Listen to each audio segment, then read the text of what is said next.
With me in the studio is Terence McKenna, author, lecturer, explorer, and philosopher. Terence is the co-author with his brother Dennis McKenna of a book called The Invisible Landscape, Mind, Hallucinogens, and the I Ching.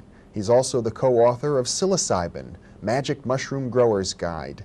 He is the author of a computer program called Timewave Zero, and he's the co-founder and president of an organization called Botanical Dimensions, which devotes itself to saving botanical plants used in shamanistic traditions throughout the world.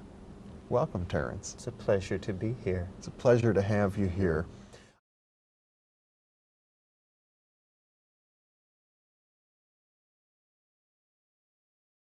Well, I think the most profound cultural development is it is possible to make the case that language itself is an ability that was coaxed out of an evolving primate species by virtue of the fact that there were hallucinogenic plants in the diet of that creature. You see, psilocybin has been shown in low doses to actually increase visual acuity. Well, at the stage of evolution where human beings encountered psilocybin mushrooms, we were essentially baboon-like pack-hunting hordes of veldt-living creatures in Africa. In that situation, a compound which increases visual acuity will give a tremendous adaptive advantage to the animals that are including it in their diet. And those animals not including it in their diet will be quickly eliminated by the process of natural selection from the evolutionary scenario.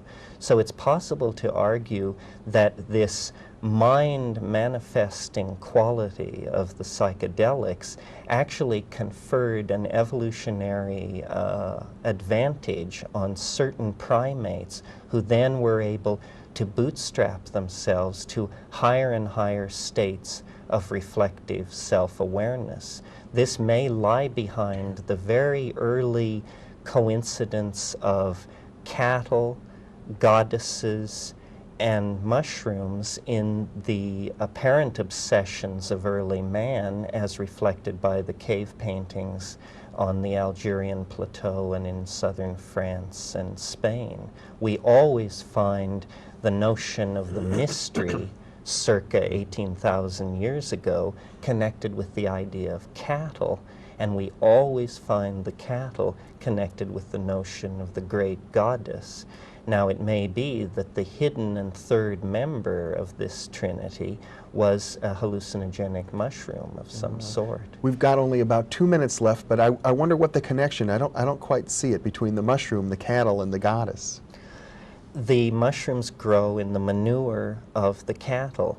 When the hunting packs of early primates followed along behind the cattle, they inevitably encountered the mushroom, ate it, had their visual skills thereby increased, bred more readily therefore, and survived more easily than their non-mushroom eating cousins. And so the eating of mushrooms and the development of higher aspects of consciousness, including self-reflection, were thereby enforced, leading to the conclusion that it was actually a symbiotic relationship between early primates and these hallucinogenic plants that laid the basis for the appearance of what we call human beings.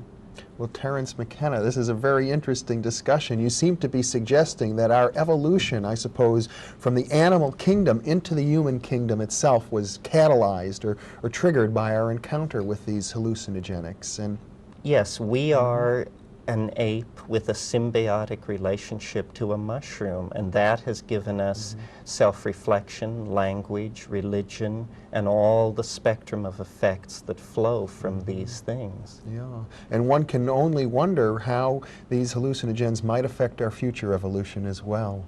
They have brought us to this point, and as we make our relationship to them conscious, we may be able to take control of our future evolutionary path.